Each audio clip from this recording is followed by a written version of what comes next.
everybody, my name is Johan and I'm about to make another batch of Biltong, and I thought I'd share my recipe with you. So if you were wondering what Biltong is, it's one of our favorite snacks in South Africa, and I'm going to show you a couple of the shortcuts on how to dry and cure the meat. So before you start, you need one of these. This is a dehydrator. I built it myself.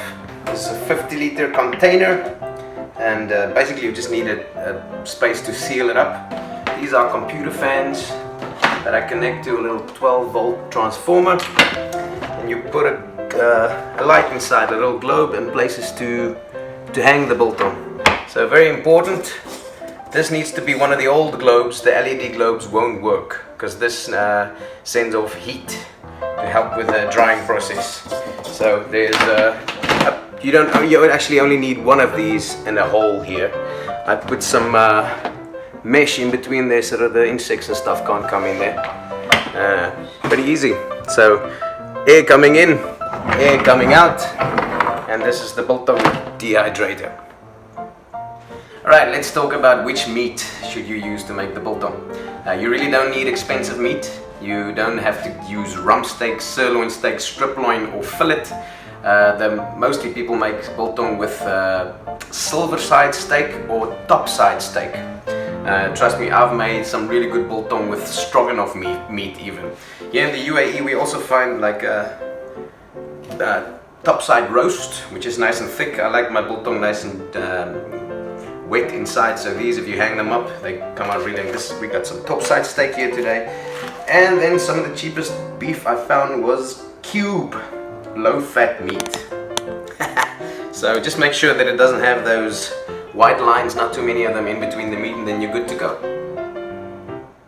Alright, so the next step, we're gonna dab the meat with some kitchen towels, because as you can see there's a little bit of extra blood in there. So anyways, take a strip like this, and then you just dabs the most of it off, like that. On every side, don't worry about it too much, but that should be enough. And then you go over to your next one. Go. Alright, so I went ahead and dabbed all the meat, and it's all nice and clean now. This is the topside steak, looking beautiful, as always a good choice. This is the topside roast, that's my favorite. And this was the cube meat. Now, the cube meat is looking pretty good, except for these parts at the sides here. Now, it's good to leave the fat on, but this is not fat. You can see this is going to be really tough. So, no problem. Here we go. And we cut all of those off. Just make sure they are gone. And then, yeah. And then make sure it looks like that. And then it's good again. Alright, next step. So the meat is nice and prepared now. Look at that. No funny stuff around the edges. We got quite a lot of meat here. And but that's what we're going for. The cheaper the meat, more is more. Trust me. So next up we're gonna cure the meat and marinate the meat, and we need vinegar. I've tried all these vinegar and they all work fine. The red vinegar is a little bit more acidic. Brown vinegar is kind of the best. I see here in the UAE that malt vinegar is brown vinegar. So, and also this makes the meat a little bit sweeter, organic vinegar. But we're not going to use this because Norby's going to kill me. That is what we're supposed to drink in the morning to prevent the gout. Yes, I get gout. This is the guy who makes the Biltong mush. Anyways, here we go. So we take some of the brown vinegar. I'm going to finish this.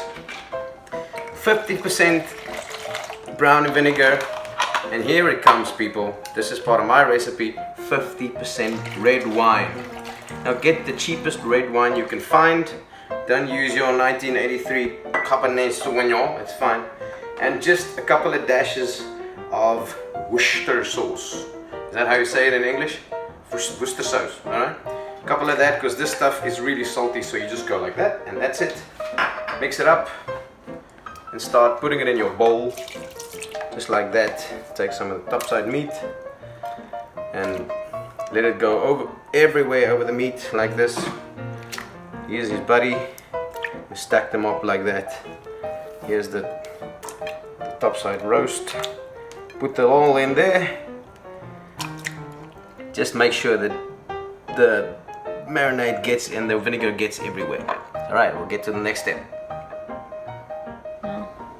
Alright, so the last step for today, we've taken the meat and we've put it into the marinade slash vinegar. It's almost submerged, so just give it a little whirl there to get everything, inside there. And then I covered it with some cling wrap, and it's gonna go into the fridge for 24 hours. Now it doesn't have to be 24 hours, you can do it for 12 hours, would work as nice, but I put it in for 24 hours to get that nice red wine flavor to go into the meat. So, oh yeah, and another thing, I made a mistake in the previous video. This is apple cider vinegar. Totally fine. This is also makes a really good biltong, but today we used the brown vinegar. So, into the fridge for 24 hours, and then we'll talk about spicing the meat. Alright, so it's been 24 hours and the meat has been lying in the vinegar for quite a while.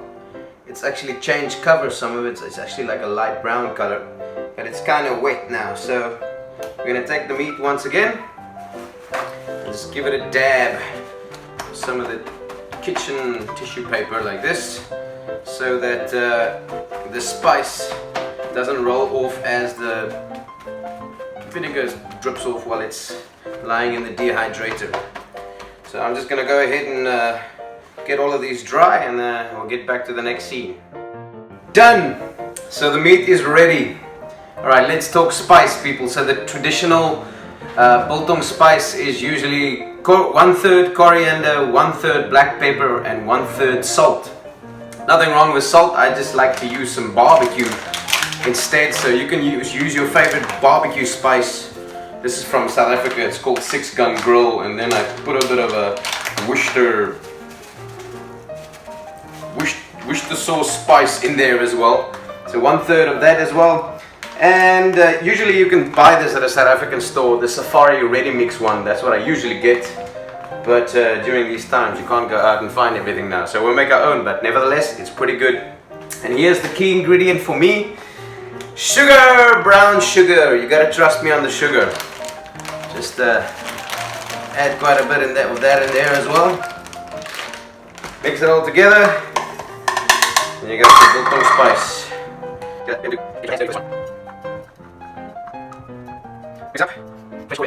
Here's our first piece. Just sprinkle it over like that. Don't be shy. Kind of push it into the meat like that. Get it in everywhere, even the sides. This is a nice thick piece. Get it in there. Here's the other side.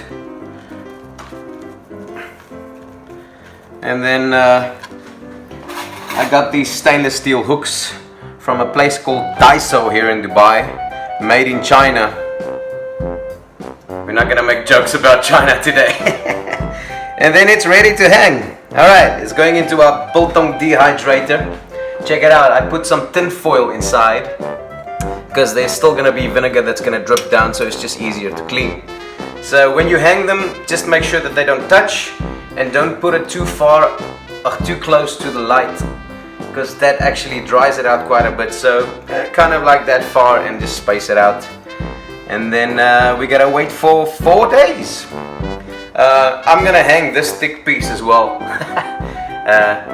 But that usually takes like a day or two extra, and then it's nice and pink in the middle as well. But we'll get there. So alright, I'm gonna hang them all and then we'll get back. Right, so the biltong is spiced. They are all inside my old trusty dehydrator. Come and take a look. So like I said, it's gonna drip still, so you can see some vinegar there. The pieces are gonna get smaller over the next few days, but don't worry about that too much. Just don't let them touch, and don't let them touch the bottom. And this is where the magic starts happening. Close it up. Electricity, light, and the fans. Ta-da! And on this side, it smells great. So the room is gonna smell like a bit of a butchery for like a day or two. But it's not like raw meat. It smells more like spices, like that coriander spice. Anyways, now we're gonna leave it for 4 days. Everything should be perfectly perfectly dry after 4 days, except for the big piece of roast. That'll take about 6 days. And then in the next part of the video, we'll take a look at the biltong.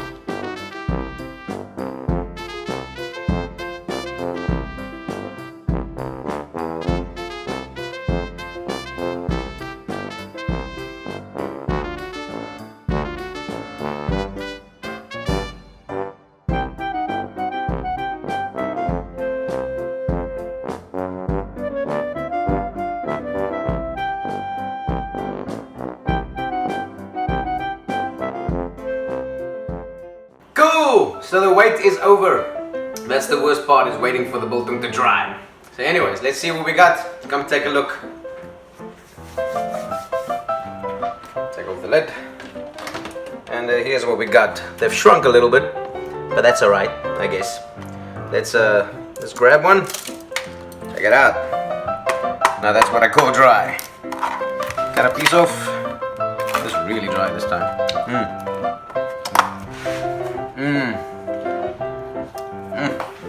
He has done it again. Nice. That's really good. Alright. So that's my biltong recipe. Hope you're gonna try it, and if you have any other recipes, please let me know. But before we go, here's one of my favorite snacks to make. It's a quick snack. First of all, you take a Provita. We got this in South Africa. It's like a biscuit or a salty crack or something. Add some mayonnaise. Okay. A bit of jam, just to add some sweetness. Got a couple of biltong pieces. Man, these are so dry actually. And there you got it. Try that and let me know, and you can thank me later. Alright, before we go, here's that thick piece of roast as well that I had. Let's see what happened to that. Woo! I can do this. Look at that. If you like your biltong nice and pink inside like me, it can actually go like 2 more days. But I kind of like these. So look at that. Big, nice, pink piece of biltong. Thank you. That's making biltong with Johan. Cheers.